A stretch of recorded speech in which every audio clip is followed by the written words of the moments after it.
So hello everyone, welcome back to one more video. आज की video में हम बात करने वाले हैं हाइब्रिडाइजेशन के कुछ फीचर्स के बारे में। और इस वीडियो के बाद आप किसी भी मॉलिक्यूल का हाइब्रिडाइजेशन निकालना और उसका शेप प्रेडिक्ट करना अच्छे से सीख जाएंगे। ओके, सो सबसे पहले बात करते हैं कि वैलेंस बॉन्ड थ्योरी में ऐसी क्या कमी रह गई कि हमको हाइब्रिडाइजेशन की जरूरत पड़ी। तो वैलेंस बॉन्ड थ्योरी ने ये तो बता दिया कि कोई भी बॉन्ड बनता कैसे है। प्योर एटॉमिक ऑर्बिटल से किसी भी बॉन्ड का फॉर्मेशन होता है, लेकिन वो मॉलिक्यूल के शेप को सक्सेसफुली समझा नहीं पाया। फॉर एग्जाम्पल, मैं मीथेन का एग्जाम्पल ले लेता हूँ और देखता हूँ कि वैलेंस बॉन्ड थ्योरी के अकॉर्डिंग मीथेन का शेप कैसा आना चाहिए। राइट, सो कुछ इस तरीके से अगर हम देखें तो कार्बन यहाँ पर सेंट्रल एटम है मीथेन में। कार्बन का मैंने यहाँ पर आप देखिए इलेक्ट्रॉनिक कन्फिग्रेशन लिख लिया है 2s2 2p2। 2 इलेक्ट्रॉन मैंने डाल दिए हैं s में, 2 इलेक्ट्रॉन डाल दिए हैं मैंने p में। लेकिन यहाँ पर बॉन्ड कितने बनाने हैं कार्बन को? 4, तो 4 ही अनपेड इलेक्ट्रॉन होना चाहिए। तो इसके लिए मैंने क्या किया, एनर्जी सप्लाई करी और एक्साइटेड स्टेट वाला इलेक्ट्रॉनिक कन्फिग्रेशन मैंने यहाँ पे कार्बन का लिखा। तो उसको अगर हम देखें तो अब कार्बन के आउटरमोस्ट शेल में आप देख सकते हो कि टोटल 4 इलेक्ट्रॉन हो गए हैं। ठीक है, अब इसमें क्या है कि एक हमारे पास है 2s ऑर्बिटल और 3 हमारे पास है 2p ऑर्बिटल। राइट, अब ये जो 2p ऑर्बिटल्स हैं 2px 2py 2pz, जैसे यहां पर मैंने मार्क कर रखा है, दिस इज योर px, ये हो गया आपका py, ये हो गया pz। तो ये px py pz जो ऑर्बिटल्स हैं, they are mutually perpendicular to each other. इनके बीच में 90 डिग्री का एंगल होता है। ठीक है, तो ये तीनों म्यूचुअली परपेंडिकुलर यहां पर प्रेजेंट है। और ये जो 2s है, s इज स्फेरिकल। राइट, वो नॉन डायरेक्शनल होता है, वो बस बीच में एज इट इज रखा हुआ है। अब क्या करना है हमको, इन चारों ऑर्बिटल की ओवरलैपिंग करा देनी है हाइड्रोजन के 1s ऑर्बिटल के साथ, जिससे सिग्मा बॉन्ड बनके तैयार हो जाएगा। ठीक है, तो यहां आप देखिए कि 1s के साथ किस तरीके से यहां पर ओवरलैपिंग हो रही है। यहां पर 1s के साथ ओवरलैपिंग हो रही है, एक कार्बन हाइड्रोजन बॉन्ड बना, यहाँ पे एक और 1s के साथ ओवरलैपिंग हुई, एक और 1s के साथ ओवरलैपिंग हुई। ये 3 जो बॉन्ड बन रहे हैं ये तो कार्बन के p और हाइड्रोजन के s की ओवरलैपिंग से बन रहे हैं। लेकिन एक बॉन्ड आप देखोगे यहाँ वाला जो बॉन्ड है, ये कार्बन के s और हाइड्रोजन के 1s की ओवरलैपिंग से बन रहा है। राइट, कार्बन का 2s और हाइड्रोजन के 1s की ओवरलैपिंग से बन रहा है। तो इस टाइप का शेप आप अगर देख रहे हो तो बहुत ही अजीबोगरीब शेप है ये कुछ बहुत स्टैंडर्ड शेप यहाँ पर बनके तैयार नहीं हुआ है। ठीक है, इसको अगर मैं ढंग से बताऊं तो क्या है यहाँ पर कि 3 बॉन्ड तो म्यूचुअली परपेंडिकुलर होंगे। राइट, 3 बॉन्ड यहाँ पर म्यूचुअली परपेंडिकुलर हैं और चौथा बॉन्ड अगर आप देखोगे तो वो नॉन डायरेक्शनल है। ये नॉन डायरेक्शनल वाला कौन सा बॉन्ड है? जो एस एस ओवरलैपिंग से बन रहा है, क्योंकि एस ऑर्बिटल्स का कोई डायरेक्शन नहीं होता, उसकी इलेक्ट्रॉन डेंसिटी किसी स्पेसिफिक डायरेक्शन में ओरिएंटेड नहीं होती, लाइक पी। जैसे पी एक्स के बारे में आपको पता होगा कि उसकी इलेक्ट्रॉन डेंसिटी एक्स डायरेक्शन में ओरिएंटेड रहती है, पी वाई की वाई डायरेक्शन में रहती है, पी जेड की जेड डायरेक्शन में रहती है। लेकिन एस इज नॉन डायरेक्शनल, उसकी इलेक्ट्रॉन डेंसिटी हर तरफ बराबर बराबर डिस्ट्रीब्यूटेड है। राइट, इसीलिए एस की ओवरलैपिंग से जो बॉन्ड बनेगा वो नॉन डायरेक्शनल होगा। तो जब हम मीथेन का स्ट्रक्चर वीबीटी के अकॉर्डिंग देखते हैं तो 3 बॉन्ड तो हमको 90 डिग्री अपार्ट मिलते हैं, लेकिन एक जो चौथा बॉन्ड है वो नॉन डायरेक्शनल देखने को मिलेगा। ठीक है, उसका कोई डायरेक्शन डिफाइंड नहीं है। यहीं अगर हम बॉन्ड लेंथ की बात करें तो 3 बॉन्ड लेंथ तो एक जैसी दिखाई पड़ेगी, लेकिन एक बॉन्ड लेंथ थोड़ी डिफरेंट दिखाई पड़ेगी, क्योंकि 3 बॉन्ड कैसे बनी है? कार्बन के p और हाइड्रोजन के s की ओवरलैपिंग से। एक बॉन्ड कैसे बनी है? कार्बन के s और हाइड्रोजन के s की ओवरलैपिंग से। राइट, तो 3 बॉन्ड तो sp वाले एक जैसी हो गई और एक जो बॉन्ड है ss ओवरलैपिंग वाली वो थोड़ी डिफरेंट हो गई। तो वीबीटी के अकॉर्डिंग तो कुछ ऐसा शेप आना चाहिए जो आपके सामने बना है, बट एक्चुअली में मीथेन का शेप कैसा होता है? तो मीथेन का शेप अगर हम देखें तो मीथेन का शेप होता है टेट्राहेड्रल। राइट, ये है मीथेन का शेप। इस शेप को हम बोलते हैं टेट्राहेड्रल। सारी बॉन्ड लेंथ यहां पर एक जैसी होती है, सारे बॉन्ड एंगल यहां पर एक जैसे होते हैं। ठीक है, बॉन्ड एंगल अगर हम यहां पे देखें तो कितना होता है? बॉन्ड एंगल निकल के आता है 109 डिग्री 28 मिनट या 109.5 डिग्री यहाँ पे बॉन्ड एंगल है। सारे बॉन्ड एंगल सेम, सारी बॉन्ड लेंथ सेम, तो ऑफ कोर्स हम इसको वीबीटी से नहीं समझा पा रहे हैं। तो इसके लिए जिस थ्योरी की जरूरत पड़ती है उसी को बोलते हैं हाइब्रिडाइजेशन। तो जल्दी से एक एक करके हम हाइब्रिडाइजेशन के पोस्टुलेट देख लेते हैं, राइट। तो सबसे पहले यहां पर यह बताया जा रहा है कि हाइब्रिडाइजेशन एक्चुअली में है क्या, ठीक है। तो हाइब्रिडाइजेशन बॉन्ड बनने से पहले की तैयारी है, right. Direct pure atomic orbital की ओवरलैपिंग से बॉन्ड फॉर्म नहीं होता है।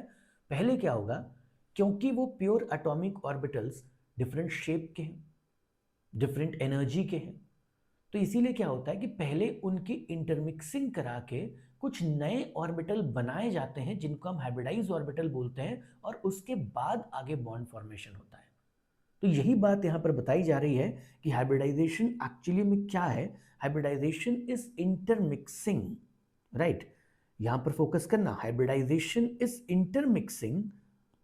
Intermixing of pure atomic orbitals present in valence shell of central atom. यानी जैसे यहाँ पे मीथेन का एग्जांपल हमने लिया था, तो कार्बन के वैलेंस शेल में जो s और p के ऑर्बिटल्स हैं, ये सब पहले इंटरमिक्स होंगे। इंटरमिक्स होने के बाद ये नए ऑर्बिटल्स बनाएंगे और उसके बाद ही बॉन्डिंग होगी, ऐसा यहाँ पर बताया जा रहा है, राइट। तो ये पहला पॉइंट था। नेक्स्ट पॉइंट अगर हम देखें कि ठीक है, हाइब्रिडाइजेशन एटॉमिक ऑर्बिटल की इंटरमिक्सिंग तो है, लेकिन क्या हर टाइप के एटॉमिक ऑर्बिटल की इंटरमिक्सिंग हो जाती है या इसके लिए कुछ स्पेसिफिक क्राइटेरिया होना चाहिए। तो अगर हम ये देखें, सिर्फ उनकी ही इंटरमिक्सिंग यहाँ पर हो सकती है जिनकी एनर्जी क्या हो, एक जैसी हो, जिनकी एनर्जी कंपेरेबल हो, ठीक है। अब एनर्जी कंपेरेबल हम कैसे डिसाइड करेंगे। सो फॉर कंपेरेबल एनर्जी, ये चीज हम यहां पे लिख सकते हैं कि for comparable energy n should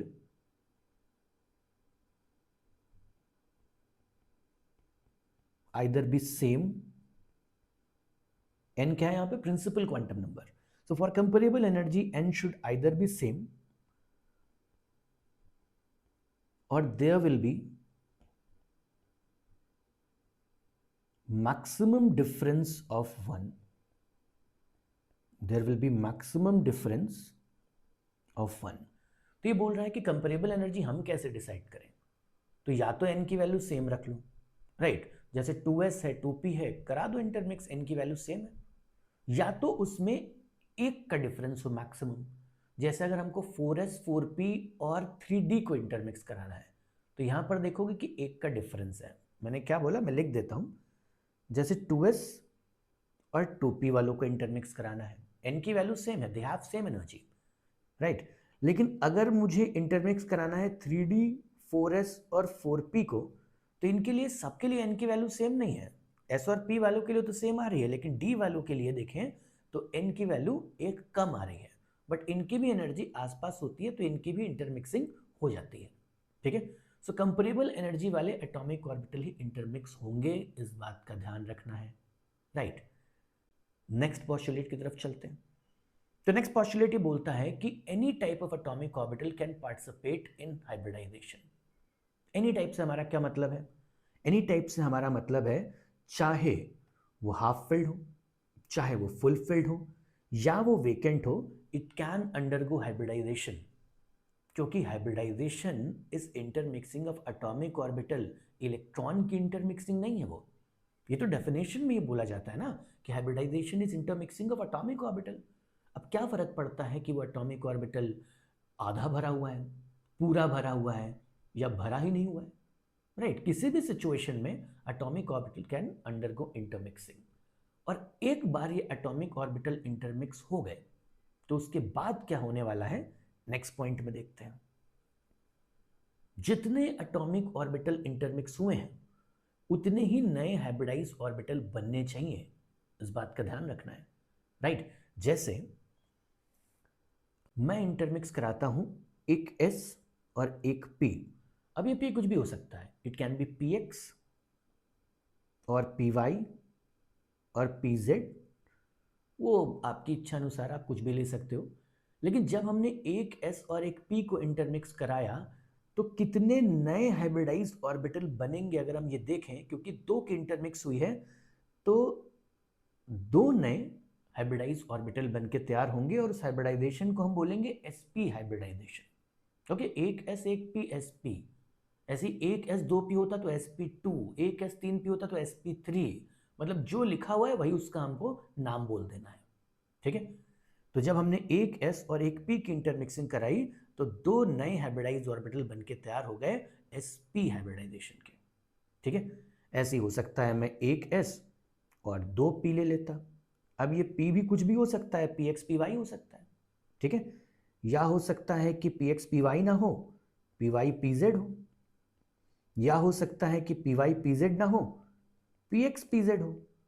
तो इससे फर्क नहीं पड़ता, मेन बस ये है कि एक s अगर लोगे और दो p के साथ उसकी इंटरमिक्सिंग करोगे तो जो रिजल्टेंट बनेगा वो sp2 हाइब्रिडाइज्ड ऑर्बिटल बनेंगे, और वो भी कितने, तीन, क्योंकि तीन की इंटरमिक्सिंग हुई है। ठीक है, तो ये पॉइंट यही बोल रहा है कि जितने एटॉमिक ऑर्बिटल इंटरमिक्स कराना उतने ही नए हाइब्रिडाइज्ड ऑर्बिटल बनाना। ठीक है, नेक्स्ट पॉइंट पे चलते हैं। अब ये बोल रहा है कि ये जो नए हाइब्रिडाइज्ड ऑर्बिटल बने हैं ना, ये हर तरीके से हर एस्पेक्ट में एक जैसे होने चाहिए। हमारा मेन एम ही यही था। मीथेन में प्रॉब्लम क्या आ रही थी कि सारे बॉन्ड एक जैसे नहीं हो रहे थे, तो हमारा मेन एम ही यही था कि वीबीटी के अकॉर्डिंग मीथेन में जो सारे बॉन्ड एक जैसे नहीं हो रहे थे, एक्चुअल में तो वो सारे एक जैसे थे अगर हम एक्सपेरिमेंटल डेटा देखें तो। ठीक है, तो ऐसा क्या हुआ होगा कि सारे बॉन्ड एक जैसे हो गए? तो इंटरमिक्सिंग के बाद, प्योर एटॉमिक ऑर्बिटल की इंटरमिक्सिंग के बाद ये जो नए हाइब्रिडाइज्ड ऑर्बिटल बन के तैयार हुए ना, ये हर एस्पेक्ट में सेम है। इनका शेप सेम है, इनका साइज सेम है, इनकी एनर्जी सेम है, इसीलिए ये बॉन्ड भी एक जैसे बनाने वाला है। तो यही बात यहां पर बताई जा रही है कि hybridised orbital formed are identical in all aspects, that is energy, shape and size। ठीक है, सारे एक ही जैसे बनेंगे। जैसे अगर मैं एक s और एक p इंटरमिक्स कराऊं तो डजेंट मैटर इनका शेप क्या है, जो नया हाइब्रिडाइज्ड ऑर्बिटल बनने वाला है ना, वो कुछ ऐसा दिखाई पड़ता है। एक लोब छोटा, एक लोब बड़ा, और बड़ा वाला लोब ओवरलैप करके बॉन्ड बनाएगा। छोटे वाले लोब का यूज नहीं करना हमको ओवरलैपिंग में या बॉन्ड बनाने में। ठीक है, तो इस टाइप के दो हाइब्रिड ऑर्बिटल बन के तैयार हो जाएंगे। तो एक s एक p की हमने जब इंटरमिक्सिंग कराई तो दो इस तरीके से sp हाइब्रिडाइज्ड ऑर्बिटल बन के तैयार हो गए। इसी तरीके से अगर मैं एक s और दो p की करा देता, सपोज s है, इसके साथ मैं एक p ले लेता px और एक p ले लेता py, और मैं इसकी इंटरमिक्स करा देता, तो फिर से ऐसा ही हाइब्रिडाइज्ड ऑर्बिटल बन के तैयार होता है sp2, लेकिन इस बार तीन sp2 हाइब्रिडाइज्ड ऑर्बिटल बनते हैं। यही चीज आगे चलती चली जाएगी। ठीक है, ये बात इस पॉइंट में बताई गई है। तो नेक्स्ट पॉइंट की तरफ चलते हैं। इसमें बताया जा रहा है कि ये जो हाइब्रिडाइज्ड ऑर्बिटल अभी बन के तैयार हुए हैं ना, ये अपने को स्पेस में ऐसे अरेंज कर लेंगे कि इनके बीच का रिपल्शन मिनिमम हो जाए, यानी इनके बीच का बॉन्ड एंगल मैक्सिमम हो जाए। और ऐसा करते वक्त ये जो अरेंजमेंट एक्वायर करेंगे वही उस मॉलिक्यूल की ज्योमेट्री होगी। राइट, तो इस तरीके से हम यहाँ पर किसी भी मॉलिक्यूल की ज्योमेट्री प्रिडिक्ट कर सकते हैं। ढंग से देखें तो it is the same thing that we studied in VSEPR theory. Right, VSEPR theory में भी तो यही हमने पढ़ा था कि किस तरीके से हम किसी मॉलिक्यूल के शेप या उसकी ज्योमेट्री के बारे में पढ़ सकते हैं, है ना। उनके बॉन्ड पेयर्स या उनके लोन पेयर्स के बीच में रिपल्शन होता था, जिसकी वजह से वो स्पेस में ऐसा अरेंजमेंट एक्वायर कर लेते थे कि उनके बीच में रिपल्शन मिनिमम हो जाए। तो वही सेम चीज़ यहाँ पर भी है। हमको एटॉमिक ऑर्बिटल की इंटरमिक्सिंग करा के हाइब्रिडाइज्ड ऑर्बिटल बनाना है, फिर VSEPR थ्योरी के अकॉर्डिंग उसको स्पेस में अरेंज कर लेना है, जिससे हमको मॉलिक्यूल की ज्योमेट्री पता चल जाएगी। ठीक है, नेक्स्ट पॉइंट देखते हैं। तो जो हाइब्रिडाइज्ड ऑर्बिटल बने हैं, यहाँ पे ये बोला जा रहा है कि उन हाइब्रिडाइज्ड ऑर्बिटल का इस्तेमाल सिर्फ होगा सिग्मा बॉन्ड बनाने में, और अनहाइब्रिडाइज्ड ऑर्बिटल जो बच जाते हैं उनका इस्तेमाल होगा पाई बॉन्ड बनाने में। ठीक है, except for one case of course, और वो केस कौन सा है? Except for benzene. देखो अभी बेंजाइन हमारे लिए रेलेवेंट नहीं है, ठीक है, बट क्योंकि इसमें हाइब्रिडाइज ऑर्बिटल की ओवरलैपिंग से पाई बॉन्ड बनता है और हम इसको अभी पढ़ रहे हैं, तो एक्सेप्शन यहाँ लिख लेना ठीक रहेगा, ठीक है। बाकी जब आप ऑर्गेनिक केमिस्ट्री में बेंजाइन पढ़ोगे तो उसके बारे में देख लेना। बस अभी मैं यहाँ पे लिखा देता हूँ कि बेंजाइन में हाइब्रिडाइज ऑर्बिटल की ओवरलैपिंग से पाई बनता है। बाकी हर केस में आप देखोगे तो हाइब्रिडाइज से आप सिग्मा बनाओ, अनहाइब्रिडाइज से पाई बनाओ, कोई इशू नहीं है, ठीक है। तो ये बात यहाँ पर बताई गई है। नेक्स्ट हम क्या करने वाले हैं, हाइब्रिडाइजेशन के जो पॉस्टुलेट्स वगैरह थे, जो फीचर्स थे, वो तो हमने एक एक करके डिस्कस कर लिया। अब एक एक करके जितने भी हाइब्रिडाइजेशन हैं उनके बारे में हम पढ़ने वाले हैं विद द हेल्प ऑफ 1 और 2 एग्जांपल्स, ठीक है। तो एक एक करके हम स्टार्ट करते हैं और हेडिंग डालते हैं टाइप्स ऑफ हाइब्रिडाइजेशन, ठीक है। कितने टाइप के हाइब्रिडाइजेशन होते हैं ये हमको यहाँ पर देखना है। तो पहला हाइब्रिडाइजेशन जिसके बारे में हमको पढ़ना है वो है sp हाइब्रिडाइजेशन, जो कि एक s और एक p की इंटरमिक्सिंग से बनता है। इसका एग्जाम्पल देख लेते हैं हम। तो इसका एग्जाम्पल अगर हम लें तो हम BeCl2 का एग्जाम्पल ले सकते हैं, ठीक है, बेरिलियम क्लोराइड। इसका एग्जाम्पल हम यहाँ पे ले सकते हैं। किस तरीके से हमको इसका हाइब्रिडाइजेशन पता लगाना है, चलिए उसको देखते हैं, ठीक है। तो सबसे पहले हम बेरिलियम का इलेक्ट्रॉनिक कन्फिग्रेशन लिख लेते हैं। अगर मैं बेरिलियम का इलेक्ट्रॉनिक कन्फिग्रेशन लिखूं तो उसके आउटर मोस्ट शेल में, उसके वैलेंस शेल में होते हैं टोटल 2 इलेक्ट्रॉन और इलेक्ट्रॉनिक कन्फिग्रेशन होता है 2s2, ठीक है। कितने अनपेयर्ड इलेक्ट्रॉन हैं? एक भी नहीं, एक भी अनपेयर्ड इलेक्ट्रॉन यहाँ पर नहीं है। और बॉन्ड कितने बनाने हैं? 2 बॉन्ड बनाने हैं। तो हमको क्या करना पड़ेगा, हमको एनर्जी सप्लाई करके इस इलेक्ट्रॉन को अनपेयर्ड करके p में भेज देना होगा, ठीक है। अब आप देखोगे कि 2 अनपेयर्ड इलेक्ट्रॉन हैं और 2 ही बॉन्ड बनाने हैं, तो बस उस s और उस p की इंटरमिक्सिंग कर दो और नए हाइब्रिडाइज बना दो ऑर्बिटल sp हाइब्रिडाइजेशन वाले, ठीक है। तो हम यही करने वाले हैं, 2s और 2p की इंटरमिक्सिंग कराने वाले हैं, sp हाइब्रिडाइज्ड 2 ऑर्बिटल बनाने वाले हैं जिनका शेप कैसा रहेगा, कुछ इस टाइप से। अब हम क्या करने वाले हैं, ये जो हाइब्रिडाइज ऑर्बिटल बने हैं ना sp वाले, ये VSEPR थ्योरी के अकॉर्डिंग स्पेस में खुद को ऐसे अरेंज कर लेंगे कि इनके बीच का एंगल मैक्सिमम हो, विच इज 180 डिग्री, ठीक है। तो ये कुछ इस तरीके से खुद को अरेंज कर लेंगे। ये अरेंज हो गए 180 डिग्री के एंगल पे। अब इनकी ओवरलैपिंग हो जाएगी, ओवरलैप कर लेंगे ये क्लोरीन के ऑर्बिटल के साथ और BeCl2 का फॉर्मेशन हो गया। This is 180 degree angle. तो इस तरीके से हम BeCl2 का हाइब्रिडाइजेशन देखते हैं और उसका शेप बनाते हैं। शेप क्या आ रहा है इसका? लीनियर शेप आता है, ठीक है, लीनियर शेप आता है। मैं यहाँ पर आपको 3D मॉडल की हेल्प से इन हाइब्रिडाइजेशन का शेप दिखा भी देता हूँ, ठीक है। तो जैसे मैं लीनियर की बात कर रहा था, so this is your linear shape, ठीक है। यहाँ पे ये हो गया आपका सेंट्रल एटम, बीच में सेंट्रल एटम, और ये जो है ये टर्मिनल एटम्स हो गए। तो आप इसको BeCl2 की तरह इमेजिन कर सकते हो। ये है बेरिलियम, ये है दोनों क्लोरीन, 180 डिग्री का एंगल इनके बीच में बन रहा है, ठीक है। तो ये BeCl2 का एग्जाम्पल की तरह से अज्यूम किया जा सकता है। नेक्स्ट हाइब्रिडाइजेशन हम देखें तो नेक्स्ट है sp2, ठीक है। इसका एग्जाम्पल हम ले लेते हैं BCl3। आप BF3 भी ले सकते हो, BBr3 ले सकते हो, आपकी मर्जी है। इन जनरल कोई भी BX3 ले सकते हो, और भी एग्जाम्पल उसके होते हैं वैसे तो BCl3 में बोरॉन का अगर मैं इलेक्ट्रॉनिक कन्फिग्रेशन लिखूं तो it is 2s2 2p1, 2 electron यहाँ पर s में है, 1 इलेक्ट्रॉन यहाँ पर p में है, बॉन्ड बनाने हैं 3, अनपेयर्ड इलेक्ट्रॉन है 1।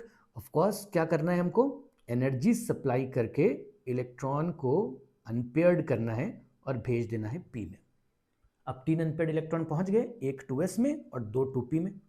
हमको 3 बॉन्ड बनाने थे, जल्दी से इनकी इंटरमिक्सिंग करा दीजिए और 3 sp2 हाइब्रिडाइज ऑर्बिटल बना के दिखा दीजिए, ठीक है। तो ये 3 sp2 हाइब्रिडाइज ऑर्बिटल बन चुके हैं, इनको स्पेस में अरेंज कराना है। अब तो VSEPR थ्योरी के अकॉर्डिंग अरेंजमेंट देखें तो क्या होगा, ट्रायगोनल प्लेनर।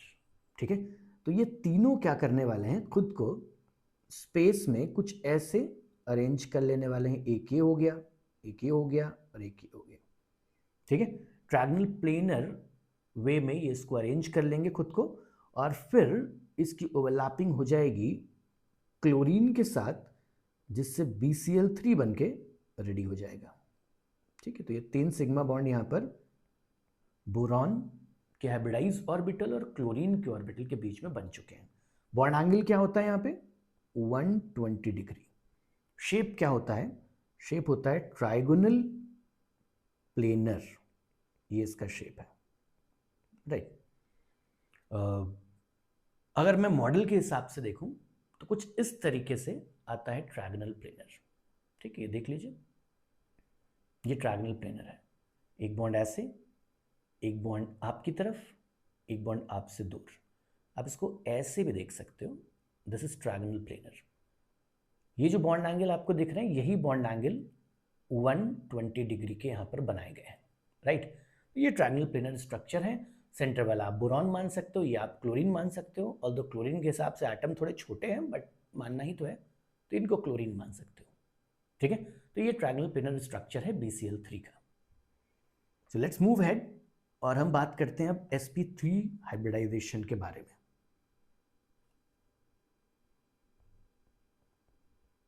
ठीक है, sp3 हाइब्रिडाइजेशन के बारे में देखते हैं। इसका एक एग्जाम्पल देखते हैं। तो एग्जाम्पल में हम यहाँ पे मीथेन ले लेते हैं, जो एग्जाम्पल, जो स्ट्रक्चर, राइट, जो स्ट्रक्चर हम VBT से नहीं समझा पाए, अब इसको हाइब्रिडाइजेशन के थ्रू हमको समझाना है। ठीक है, तो जैसे कार्बन है, कार्बन का इलेक्ट्रॉनिक कन्फिगरेशन लिखेंगे तो 2s2 2 आएगा, S हो गया पूरा पेयर्ड, और P में है इस तरीके से 2 इलेक्ट्रॉन। बॉन्ड बनाने से 4, अनपेड इलेक्ट्रॉन प्रेजेंट है 2, एनर्जी सप्लाई करिए और S के इलेक्ट्रॉन को भेजिए P में।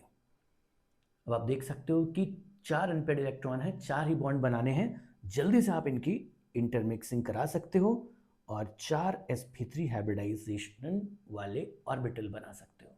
अब इन चारों हाइब्रिडाइज ऑर्बिटल को हमको क्या करना है, स्पेस में अरेंज कर देना है। किस तरीके से, AB4 टाइप के कंपाउंड को याद करो। AB4 टाइप के कंपाउंड को जब तुम देखते थे तो वो स्पेस में खुद को कैसे अरेंज करते थे, टेट्राहेड्रल फैशन में। ठीक है, तो यहां पर भी आप ऐसे बोल सकते हो कि बीच में अगर कार्बन है तो एक लोब इधर, एक लोब इधर, एक नीचे, एक इधर, 109.5 डिग्री के एंगल पर, 109.5 डिग्री के एंगल पे ये खुद को अरेंज कर लेंगे, और फिर हाइड्रोजन के 1s के साथ ओवरलैपिंग करके ये बना लेगा कार्बन हाइड्रोजन बॉन्ड, और मीथेन का मॉलिक्यूल बनके तैयार हो जाएगा। राइट, शेप क्या है, शेप है यहां पर टेट्राहेड्रल, ये शेप है। ठीक है, तो सारे बॉन्ड लेंथ तो सेम होने ही थे, क्योंकि अब सारे बॉन्ड किससे बन रहे हैं, sp3 हाइब्रिडाइज ऑर्बिटल और 1s की ओवरलैपिंग से। ठीक है, तो अब यहां पर बॉन्ड लेंथ में कोई डिफरेंस नहीं आएगा, और क्योंकि सारे ऑर्बिटल एक जैसे हैं तो उनके बीच में रिपल्शन भी एक जैसा होगा, तो बॉन्ड एंगल भी सारे सेम आएंगे। तो हाइब्रिडाइजेशन से इस प्रॉपर्टी को हम मीथेन की समझा सकते हैं। ठीक है, नेक्स्ट हाइब्रिडाइजेशन देखते हैं। सो नेक्स्ट हाइब्रिडाइजेशन हमारे सामने आता है sp3d। ठीक है, sp3d हाइब्रिडाइजेशन का अगर हम कोई एग्जांपल लें तो हम यहां पर ले सकते हैं एग्जांपल PCl5 का। ठीक है, फास्फोरस का हम लिखते हैं यहां पर electronic configuration 3s2 3p3, S में 2 इलेक्ट्रॉन, P में इस तरीके से 3 इलेक्ट्रॉन। अब हमको क्या करना है इसके बाद हमको इसको एनर्जी सप्लाई करना है। एनर्जी सप्लाई करके हमको इसका एक्साइटेड स्टेट का इलेक्ट्रॉनिक कन्फिग्रेशन लिखना है, लेकिन P तो खाली नहीं है इस बार। ठीक है, इस बार P तो खाली नहीं है, तो अगर P नहीं खाली है तो वो जो एक इलेक्ट्रॉन अनपेयर्ड हो रहा है वो कहां जाएगा, 3D तो खाली है, तो वो 3D में पहुंच जाएगा। राइट, आपको पता होगा कि थर्ड पीरियड में 3D की फीलिंग नहीं होती है। 3D फीलिंग कहाँ होती है, फोर्थ पीरियड में होती है, after 4s according to above principle. तो थर्ड पीरियड में हमेशा 3D खाली पड़ा रहता है। तो ये जो इलेक्ट्रॉन जंप किया है ना, वो गया है यहाँ पर 3D में, ठीक है, 3D में गया है। तो अब 5 बॉन्ड बनाने थे, 5 अनपेयर्ड इलेक्ट्रॉन्स हैं, इन सब की इंटरमिक्सिंग करा दो सारे ऑर्बिटल्स की, और हमको मिल जाएगा sp3d हाइब्रिडाइज्ड 5 ऑर्बिटल्स। और इन 5 ऑर्बिटल को फिर आपको स्पेस में अरेंज करना पड़ेगा, जिससे आपको शेप मिलेगा ट्राइगोनल बाइपिरामिडल। इन पांचों को अरेंज करना पड़ेगा, ठीक है। तो कुछ इस तरीके से 3 अरेंज हो गए, फिर एक ऊपर आ गया और एक नीचे आ गया, कुछ इस तरीके से शेप रहता है। इसको बोलते हैं हम ट्रायगोनल बाइपिरामिडल, ठीक है। sp3 वाला भी मैं 3D मॉडल दिखा देता हूं, और ट्रायगोनल बाइपिरामिडल वाला भी मैं 3D मॉडल दिखा देता हूं। तो ये हमारे पास है टेट्राहेड्रल यानी sp3 हाइब्रिडाइज्ड ऑर्बिटल का शेप, ठीक है। तो 4 sp3 हाइब्रिडाइज्ड ऑर्बिटल बने होंगे जो इस तरीके से स्पेस में खुद को अरेंज करेंगे, और ये हमारे सामने बनके तैयार हुआ है टेट्राहेड्रल। इसको आप मीथेन बोल सकते हो। बीच में हमारे पास कार्बन जो कि 4 हाइड्रोजन्स के साथ इस तरीके से बॉन्ड बना रहा है। बॉन्ड एंगल जो है ये 109.5 डिग्री है। यही है मीथेन का स्ट्रक्चर, ठीक है। और यहां पर अगर हम sp3d में देखें, PCl5 का स्ट्रक्चर बनाने की कोशिश करेंगे तो sp3d कुछ इस तरीके से बनता है। ये देखिए, 1 2 3 बॉन्ड ऐसे हो गए एक प्लेन में, एक प्लेन के ऊपर एक प्लेन के नीचे। तो इसको आप PCl5 का स्ट्रक्चर बोल सकते हो, ठीक है। तो ये ट्रायगोनल बाइपिरामिडल स्ट्रक्चर है। बॉन्ड एंगल अगर देखें तो इसमें कितना आ रहा है बॉन्ड एंगल्स, तो यहां पर ये 2 टाइप के बॉन्ड एक्चुअली एग्जिस्ट करते हैं। ये जो बॉन्ड्स है ना, जो ऐसे अलोंग द इक्वेटर हम बोल रहे हैं, उसको इक्वेटोरियल बॉन्ड्स बोलते हैं। और ये जो अलोंग द एक्सिस है, अलोंग द एपेक्स है, इसको हम एक्सियल या एपिकल बॉन्ड बोलते हैं।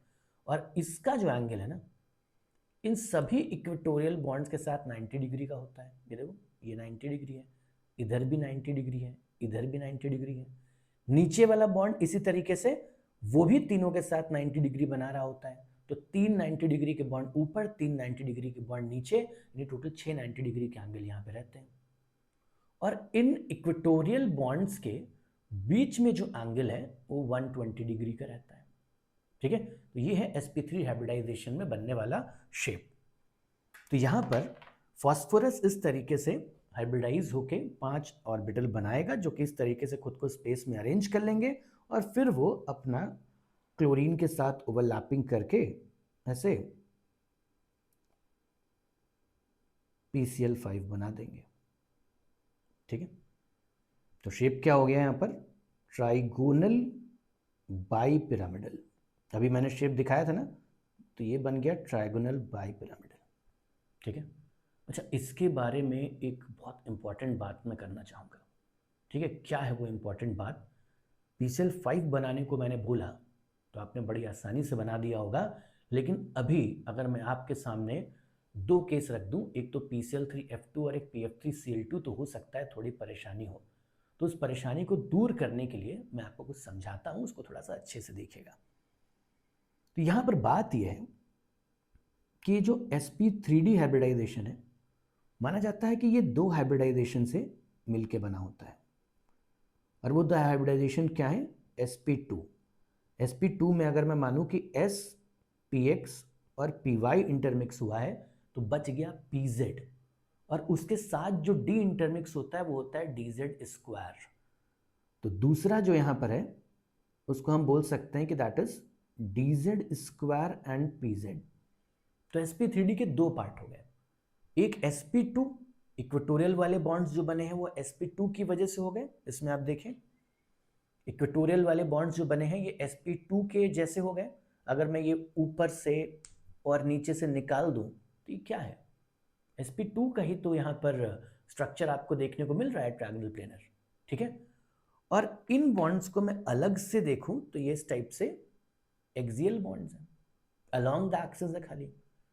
तो sp2 वाले जो मैं बता रहा था, ठीक है, वो एक s और 2 py, सॉरी, तो sp2 वाले जो मैं बता रहा था वो एक s px और py की इंटरमिक्सिंग से बने हैं, और जो pz बच गया था वो dz स्क्वायर के साथ इंटरमिक्स होके dz स्क्वायर pz हाइब्रिडाइजेशन बना रहा है। Why only dz square, why not something else? क्योंकि तुमको ऐसा बॉन्ड चाहिए ना जो बिल्कुल ऐसे z एक्सिस के अलग हो, तो dz स्क्वायर के अलावा तुम्हारे पास कोई ऑप्शन था नहीं, ठीक है। तो dz स्क्वायर pz के इंटरमिक्सिंग से वो एक्सियल वाले बॉन्ड बने हैं, ठीक है। तो हम इसको दो पार्ट में डिवाइड कर सकते हैं। एक हमने इस तरीके से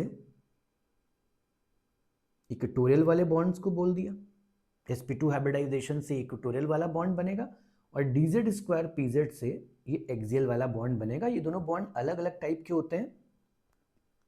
ये है इक्वेटोरियल बॉन्ड्स बनेंगे इससे, ठीक है, और ये है एक्सियल, ठीक है। तो इन ऑर्बिटल की ओवरलैपिंग से जो dz स्क्वायर pz है उससे एक्सियल बॉन्ड बनने वाले हैं, और जो इस तरीके से ट्रायंगल प्लेनर हैं उससे इक्वेटोरियल बॉन्ड बनने वाले हैं। मेरा सवाल ये है कि इन बॉन्ड्स में s कैरेक्टर कितना है, ठीक है। तो अगर मैं इसमें s कैरेक्टर ढूंढने जाऊं तो sp2 में एक s और टोटल कितने हैं, 3, तो 1/3 इंटू 100 करने से 33.33% एस कैरेक्टर आता है। तो हर एक बॉन्ड में यहाँ पर 33.33% एस कैरेक्टर होगा, हर बॉन्ड में 33.33% होगा, जबकि यहाँ पर dz स्क्वायर pz में s है ही नहीं, so there is 0% S character. तो मैं यहाँ पे एस कैरेक्टर के बारे में बता रहा था, एक में 33.33% एस कैरेक्टर और एक में 0% एस कैरेक्टर है। अब बात यह है कि जब हम बॉन्ड लेंथ कंपैरिजन करते हैं ना, तो बॉन्ड लेंथ इनवर्सली प्रोपोर्शनल होती है इलेक्ट्रोनेगेटिव डिफरेंस के, ठीक है। अलोंग द पीरियड जब भी हम कंपेयर करते हैं तो जितना ज़्यादा इलेक्ट्रोनेगेटिव डिफरेंस होता है ना उतना छोटी बॉन्ड होती है, और electronegativity is directly proportional to s character. तो हम बोल सकते हैं कि जितना ज़्यादा एस कैरेक्टर होगा उतनी छोटी बॉन्ड होगी, और जितना कम एस कैरेक्टर होगा उतनी बड़ी बॉन्ड। तो इससे हमको एक इंडिकेशन मिल रहा है, हमको ये बात पता लग रही है कि अगर मैं PCl5 का यहाँ पर शेप बनाऊँ, ठीक है, इस तरीके से मैं PCl5 का शेप बनाऊँ, और शेप बनाने के बाद मैं आपसे पूछूं कि अगर ये x है, ये बॉन्ड x है, ये बॉन्ड y है, तो x और y के बीच में क्या रिलेशन है, तो x इक्वल टू y होगा, या फिर x ग्रेटर देन y होगा, या फिर x लेस देन y होगा। तो आंसर क्या होना चाहिए, राइट? तो आंसर होना चाहिए यहां पर y ग्रेटर देन x, ठीक है, या फिर x लेस देन y आप लिख सकते हो। What is the reason behind this? क्योंकि जहां s कैरेक्टर कम है वहां पे बॉन्ड लेंथ ज्यादा है, और s कैरेक्टर 0% कहां दिख रही है, एक्सियल बॉन्ड में, ठीक है। तो ये ऑर्डर यहां पर आ जाएगा sp3d में, ठीक है। इसके बाद हम देखेंगे कि PF3Cl2 और PCl3F2 का अगर स्ट्रक्चर बनाने को बोला जाए तो हम कैसे बनाएंगे, ठीक है। तो नेक्स्ट देखते हैं।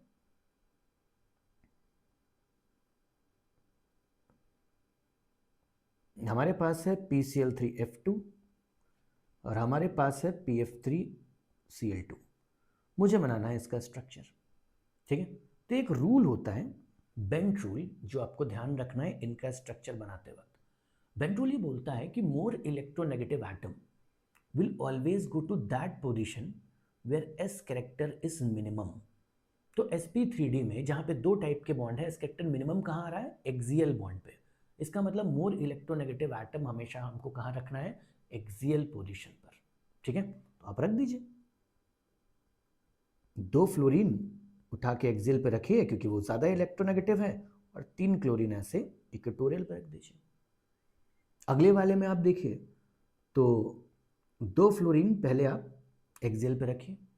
अब फ्लोरीन तो एक भी है लेकिन अब आपके पास और कोई ऑप्शन नहीं है, एक्सियल पोजीशंस तो खत्म हो गई, ठीक है। तो एक फ्लोरीन फिर आप इक्वेटोरियल पे रखोगे और 2 बचे हुए क्लोरीन भी इक्वेटोरियल पे रखोगे। तो ये करेक्ट स्ट्रक्चर होता है PF3Cl2 का।